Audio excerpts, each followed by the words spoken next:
Yes, नमस्ते बच्चों। हमारा ये चैप्टर चल रहा है हाइड्रोजन और इसके अंदर हम पढ़ रहे थे हार्डनेस ऑफ वाटर को रिमूव कैसे किया जाए। दो तरह की हार्डनेस, टेम्परेरी और परमानेंट। तो परमानेंट में पहला मेथड जो आपको दिख रहा है स्क्रीन के ऊपर, वॉशिंग सोडा यूज करके हम पढ़ चुके थे कि उससे कैसे रिमूव किया जाता है।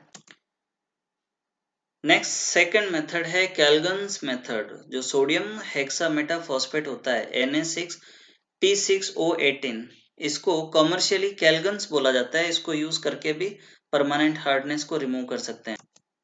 अब देखिए ये कैसे हार्डनेस को रिमूव करता है। ये रिएक्शन दो स्टेप में होती है। पहले स्टेप में तो क्या होता है, ये इस कंपाउंड के अंदर से दो सोडियम आयन रिमूव हो जाते हैं, तो Na4P6O18 जिस पर 2- का चार्ज होता है ये बनता है। ये फर्दर मेटल आयन कैल्शियम और मैग्नीशियम वाले हैं उनके साथ में रिएक्शन करता है, तो इसमें से वापस से दो और आयन्स रिमूव हो जाते हैं। वो रिमूव होकर के वाटर में डिसोल्व हो जाते हैं और इनकी जगह पर वो मेटल, चाहे कैल्शियम हो या मैग्नीशियम हो, वो आकर के अटैच हो जाता है। तो एक तरह से ये मैग्नीशियम कैल्शियम आयन को रिमूव कर देता है, तो हार्डनेस कम हो जाती है या खत्म हो जाती है। नेक्स्ट हम देखते हैं आयन एक्सचेंज मेथड। जो जियोलाइट होते हैं, कैल्शियम है, मैग्नीशियम है, पोटेशियम है, उनके एल्यूमिनस सिलिकेट्स होते हैं जिनको जियोलाइट्स बोला जाता है या सिलिकेट्स बोला जाता है। या देख रहे हैं यहाँ पर NaAlSiO4, जो SiO4 है उसको सिलिकेट बोलते हैं। जैसे सल्फेट होता है ना, सल्फर का जो ऑक्सो एनायन, इसी तरह से सिलिकॉन का ऑक्सो एनायन उसको हम सिलिकेट बोलते हैं।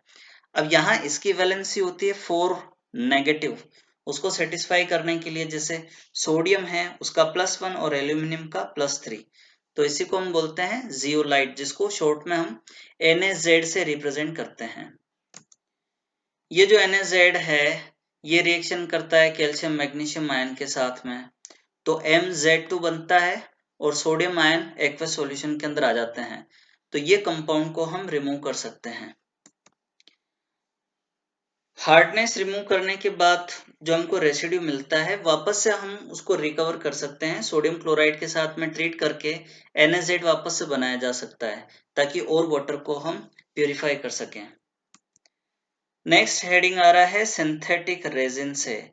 रेजिन क्या होते हैं, ये जैसे पेड़ की छाल से कुछ चिपचिपे से सब्सटेंसेस निकलते हैं जिनको हम रेजिन बोलते हैं, तो उन्हीं के अंदर कुछ मॉडिफिकेशन करके या फिर सिंथेटिकली इनको बनाया भी जा सकता है।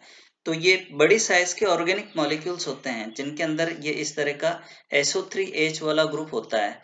तो जैसे हमने आयन एक्सचेंज मेथड यूज किया था, बस उसी तरह से हम इसको भी यूज कर सकते हैं।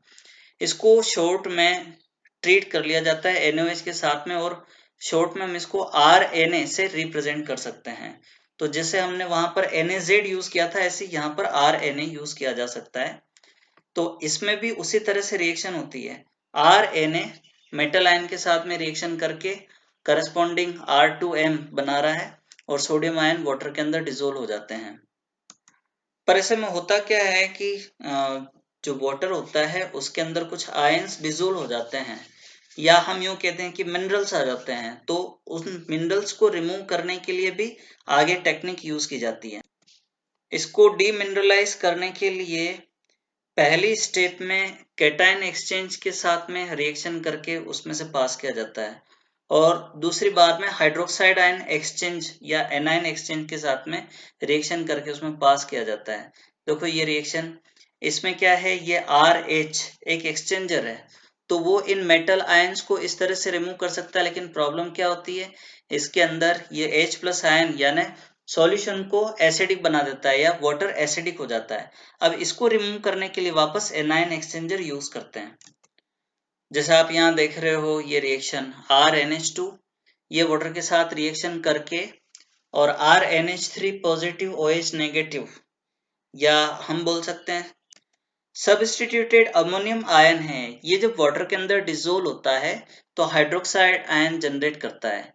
और ये जो इसके अंदर ये जो एनायन है ये उसको डिस्प्लेस कर देता है।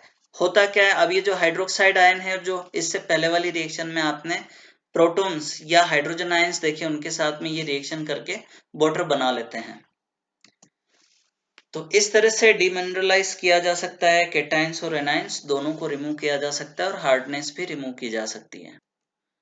नेक्स्ट हेडिंग है हेवी वाटर। ध्यान देना, हाइड्रोजन पेरोक्साइड H2O2 हमारे सिलेबस में नहीं है। कुछ बच्चे गलती से उसको हेवी वाटर बोलते हैं, वो नहीं होता है। हेवी वाटर होता है D2O। D stands for deuterium, जो हाइड्रोजन का आइसोटोप है।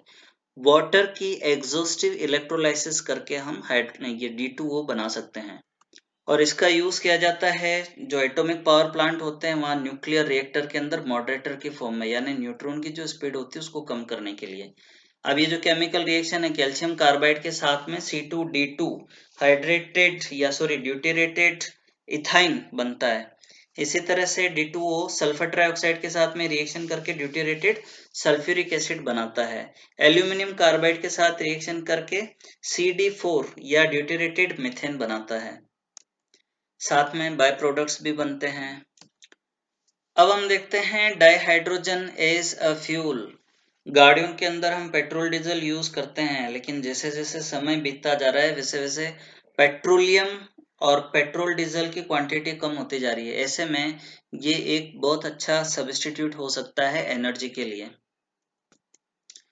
अब आपको स्क्रीन पे दिख रहा है एक कंपैरिजन चार्ट जिसमें डाइहाइड्रोजन, एलपीजी, मीथेन और ऑक्टेन, ऑक्टेन मतलब पेट्रोल, तो इनसे एनर्जी जो मिलती है उसमें कैसे कंपेयर है, पर मोल, पर ग्राम और पर लीटर की फॉर्म में। तो हम डाइहाइड्रोजन गैसियस और लिक्विड दोनों तरह की स्टेट्स दी हुई है। हालांकि ज्यादा फर्क नहीं पड़ता है, केवल फर्क तब पड़ेगा जब वो लिक्विड फॉर्म में, लीटर की फॉर्म में हम कंसिडर करेंगे तो। ठीक है भाई, देखिए यहाँ पर मोल डाइहाइड्रोजन अगर गैसियस फॉर्म में है तो 286 और लिक्विड है तो 285, और पर ग्राम देखो तो 143 और लिक्विड है तो 142। तो यहाँ ज्यादा फर्क नहीं पड़ रहा है, लेकिन पर लीटर में देखोगे तो गैस तो बहुत कम होती है, तो केवल 12 किलो जूल पर मोल एनर्जी ही हमको मिल, सॉरी पर 12 किलो जूल एनर्जी 1 लीटर से मिल पाएगी, लेकिन लगभग 10,000 किलो जूल एनर्जी हमको लिक्विफाइड पेट्रोल से, सॉरी डाइहाइड्रोजन से मिलेगी। फिर एलपीजी में हम कंपैरिजन करें इसको तो पर मोल में काफी ज्यादा एनर्जी मिलती है 2220, हालांकि पर ग्राम में तो कम मिल रही है, और पर लीटर 1 लीटर में काफी ज्यादा है 25,590 किलो जूल। यही मीथेन में देखोगे तो काफी कम अमाउंट है, लेकिन पेट्रोल में आप देखोगे पर लीटर यानी 1 लीटर पेट्रोल से 34,000 किलो जूल एनर्जी हमको मिलती है, और पर मोल 5,500 और पर ग्राम में 47 किलो जूल पर मोल एनर्जी मिलती है। अब हाइड्रोजन को फ्यूल की फॉर्म में यूज करने का सबसे बड़ा फायदा यह है कि उसमें पॉल्यूशन ना के बराबर होता है।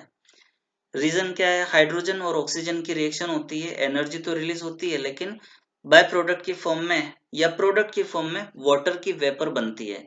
हालांकि कभी कभी इम्प्यूरिटीज होती है, जैसे नाइट्रोजन है, सल्फर, तो उनको भी कम किया जा सकता है थोड़ा सा वाटर उसके अंदर मिक्स करके, ताकि नाइट्रोजन और ऑक्सीजन की रिएक्शन ना हो।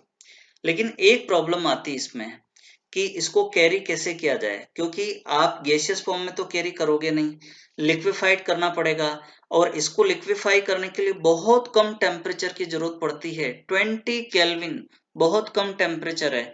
तो इतना कम टेम्परेचर पे लिक्विफाई करना और फिर उसके बाद में उस लिक्विड हाइड्रोजन को कैरी करना, ये बड़ा मुश्किल काम है। फिर दूसरी बात यह है कि जिन सिलेंडर्स के अंदर या जिन टैंक के अंदर इस लिक्विफाइड हाइड्रोजन को ट्रांसपोर्ट किया जाता है, उनका वजन काफी ज्यादा होता है, जो कि नॉर्मल पेट्रोल के टैंक से या डीजल के टैंक से काफी ज्यादा होता है। ऐसे में ये चीज काफी ज्यादा एक्सपेंसिव हो जाती है। फिर इसको एक और बढ़िया बात है कि जो फ्यूल सेल्स है, हमने पहले भी डिस्कस किया है कि फ्यूल सेल्स बना करके भी हम एनर्जी प्रोड्यूस कर सकते हैं।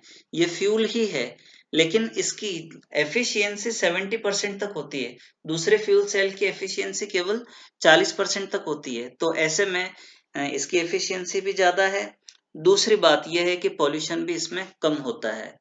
तो ये आपका जो चैप्टर है फिनिश हो चुका है। आप लोग नोट्स बनाइए, मुझे भेजिए, और कहीं कोई दिक्कत आती है तो मुझे जरूर पूछना बेझिझक, लेकिन आप में से बहुत कम बच्चे हैं जो अपनी प्रॉब्लम्स पूछ पाते हैं। Thank you very much.